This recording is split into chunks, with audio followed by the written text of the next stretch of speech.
दोस्तों नमस्कार, मेरा नाम है शेखर और स्वागत है आप सभी का हमारे YouTube channel Shekhar study point पर। दोस्तों ये कार्यालय विज्ञापन ज्ञापन यहाँ पर आया हुआ है 8/9/2020 यानी कि ये आज ही का है। अब दोस्तों ये है आपकी जो परीक्षाएं होनी है, आबकारी सिपाही, परिवर्तन सिपाही, पशुधन प्रसार अधिकारी, कृषि अधिकारी, जो 5 से 7 परीक्षाएं ये आपकी होनी है, इसके संबंध में इसमें बताया गया। अब दोस्तों उत्तराखंड में जो सीरियस लोग जैसे तैयारी करते हैं वो तो हमेशा ही पढ़ते रहते हैं, और इसके अलावा जो लोग बहुत ज़्यादा लोग, अगर मैं कहूँगा तो लगभग कि 80% लोग उत्तराखंड में अगर कहें तो 70 से 80% वो तब जागते हैं जब उनकी परीक्षा की डेट आ चुकी होती है, और तभी वो लोग जागते हैं। उससे पहले वो लोग तैयारी कर रहे होते हैं पर वो उनके अंदर तैयारी वाली बात नहीं रहती। इसके अलावा जो 10% एग्ज़ाम में निकलते हैं वो लोग 10-20% लोग, 30% लोग, वो लोग पहले से अपनी तैयारी करते हैं, और बाकी 10% लोग जो एग्ज़ाम में निकलते हैं, बाकी 30% मतलब ज़्यादा कंपटीशन उन्हीं लोगों से होता है दोस्तों। पर बाकी जो तैयारी करते हैं वो कर रहे होते हैं। तो दोस्तों जो पहले से तैयारी करेगा उसी का चयन होगा, तो आप लोग भी अभी से करें। अब आपके पास ज़्यादा समय नहीं बचा है, तो अक्टूबर और नवंबर में ये आपकी परीक्षाएँ हैं। इसी संबंध में यह है आपके लिए दिशा निर्देश आयोग की तरफ से आया हुआ है। तो विषय कोविड-19 संक्रमण काल में आयोग की लिखित परीक्षाओं के दौरान संक्रमण से बचाव हेतु किए जाने वाले उपायों से संबंधित दिशा निर्देशों के संबंध में, तो इस बारे में ये बताया गया है। अब दोस्तों आप लोग देख रहे होंगे कि जैसे कॉलेज की परीक्षाएं हो रही हैं तो वहाँ भी दिशा निर्देश जारी किए गए हैं। इसके अलावा आप कहीं बैंक या फिर आप कहीं हॉस्पिटल जा रहे होंगे तो वहाँ भी किस तरह से मास्क पहन के डॉक्टर लोग रह रहे हैं, तो उसी संबंध में आप लोग परीक्षा देने भी जाते हैं तो तब भी आपको कोविड-19 का संक्रमण का ध्यान रखना है। तो दोस्तों इसमें बताया गया है कि लिखित परीक्षाओं हेतु इस बीमारी से बचाव के लिए व्यापक विचार विमर्श किया गया है तथा यह निर्णय लिया गया है कि निकट भविष्य में आयोग द्वारा परीक्षाएं आयोजित की जाने वाली लिखित परीक्षाओं के केंद्रों में निम्न व्यवस्थाएं सुनिश्चित की जाएंगी। तो ये इतना यह यहाँ पर 1 सितंबर 2020 अनलॉक 4 दिशा निर्देश जारी किए गए हैं। दोस्तों ये तो आप अनलॉक 4 की प्रक्रिया शुरू होगी है जब आप कॉल मिलाते हैं किसी को, तब भी ये वहाँ पर लगातार आ रहा है कि अनलॉक। खैर छोड़िए। इसके अलावा प्रतियोगी परीक्षाओं के लिए राज्य से बाहर से राज्य में विभिन्न जिलों से आने वाले अभ्यर्थियों अभिभावकों को परीक्षा से संबंधित प्रवेश पत्र के अतिरिक्त किसी परमिट, यात्रा अनुज्ञा, ई पास दिखाने की आवश्यकता नहीं होगी। तो ये नहीं अच्छी बात है। इसके साथ ही परीक्षा के लिए आने वाले अभ्यर्थियों का RT-PCR या अन्य कोई टेस्ट क्वारंटीन नहीं किया जाएगा। तो अब इससे भी राहत मिली है। अभ्यर्थियों को अपनी यात्रा के लिए smart city two web portal पर अनिवार्य रूप से पंजीकरण कराना होगा। तो ये इस साइट है तो इस पर आपको पंजीकरण कराना होगा। URL है smartcitydehrradun.uk.gov.in पर, तो यहाँ पर करना होगा। इसके अलावा अतः अभ्यर्थी अपने घर से अपना प्रवेश पत्र डाउनलोड करके प्रिंट आउट लेकर चलें तथा उपरोक्त पोर्टल पर यात्रा पंजीकरण करा लें। इन अभिलेखों की जांच राज्य की सीमा या अंतर जनपदीय सीमा पर होगी। तो राज्य की सीमा जैसे हमारी सीमा जैसे उत्तर प्रदेश की जैसे सीमा पर लगती है, इसके अलावा अंतर जनपदीय करा जैसे आप दूसरे जिले में प्रवेश करते तो वहाँ पर भी होगी।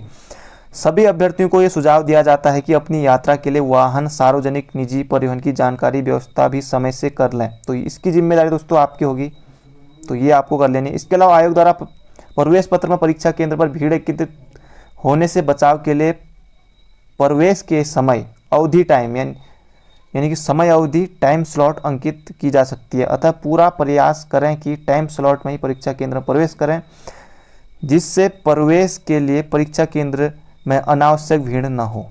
जो अभ्यर्थी परीक्षा केंद्र पर जल्दी पहुंच जाते हैं वे परीक्षा केंद्र से बाहर अन्य स्थान पार्क आदि में टाइम स्लॉट की प्रतीक्षा कर लें। जो अभ्यर्थी अपने निर्धारित समय अवधि में उपस्थित नहीं होंगे उन्हें परीक्षा से वंचित किया जाएगा। तो ये तो दोस्तों होता ही है।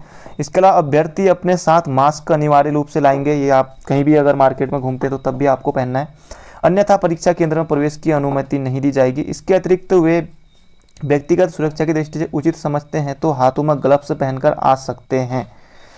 तो ये आपको कहा गया। इसके अलावा अभ्यर्थी अपने साथ पारदर्शी बिना लेवल के बोतल और पानी में इसके अलावा बोतल में पानी और पारदर्शी बोतल में सैनिटाइजर भी आप ला सकते हैं। तो ये आपसे बिल्कुल कहा गया।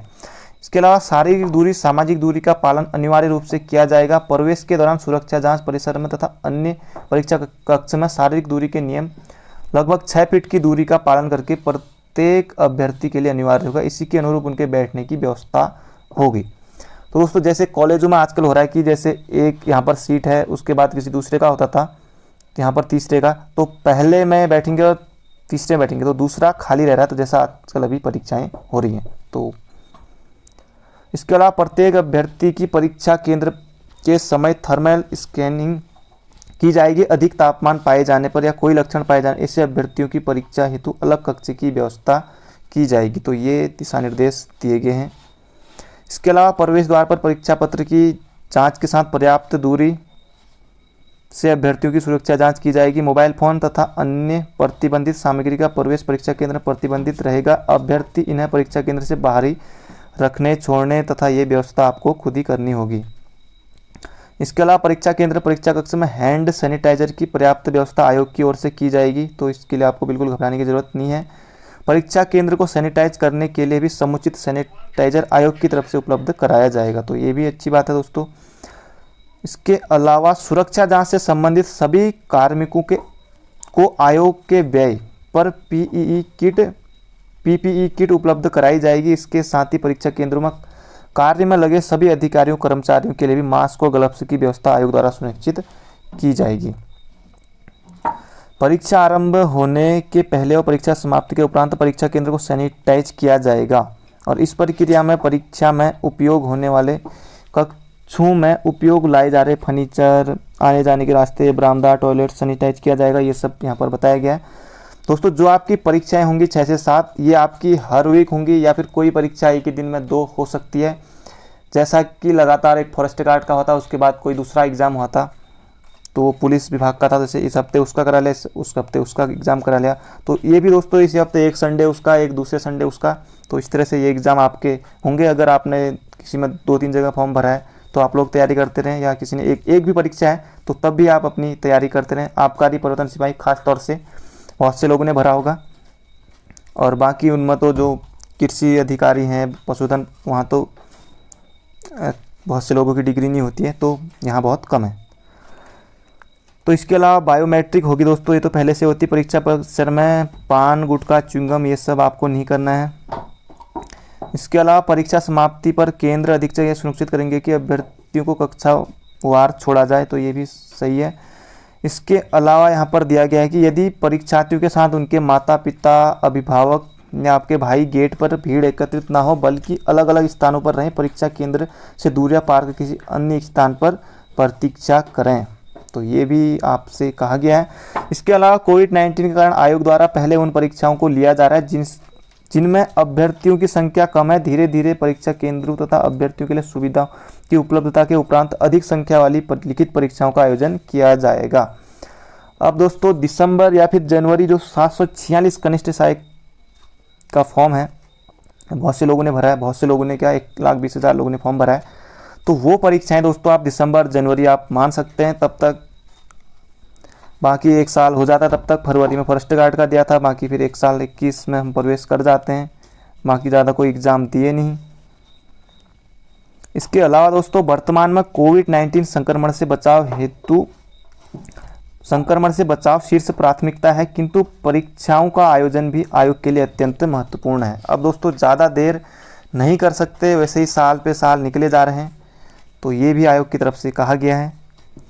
इस समस्त प्रक्रिया में अभ्यर्थियों द्वारा उपरोक्त निर्देशों का पूर्ण अनुपालन करके सहयोग दिया जाना आवश्यक है, जिससे आयोग की परीक्षाएं धीरे धीरे संपन्न होती रहें, वो अभ्यर्थियों को चयन में भागीदारी का अवसर मिलता रहे।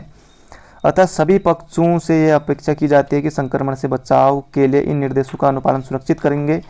इन निर्देशों की अवहेलना या परीक्षा के दौरान अनुचित आचरण अभ्यर्थी या अभ्यर्थन निरस्त करने के लिए पर्याप्त कारण माना जाएगा। संक्रमण काल में सुरक्षित लिखित परीक्षाओं की शुभकामना के साथ ये संतोष बडोनी जी ने आपसे कहा है।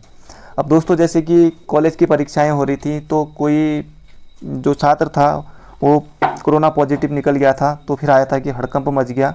तो ये भी दोस्तों हो सकता है, तो आप लोग अपना ध्यान रखें। बाकी आयोग की तरफ से व्यवस्थाएं की जा रही हैं, तो आप लोग अपनी तैयारी करते रहें। तो ये थी आज की जानकारी। मिलते हैं अगले वीडियो में। अगर आपके मन में कोई सवाल है तो आप कमेंट बॉक्स में पूछ सकते हैं। तो thank you friend, thank you so much, मिलते हैं अगली वीडियो में।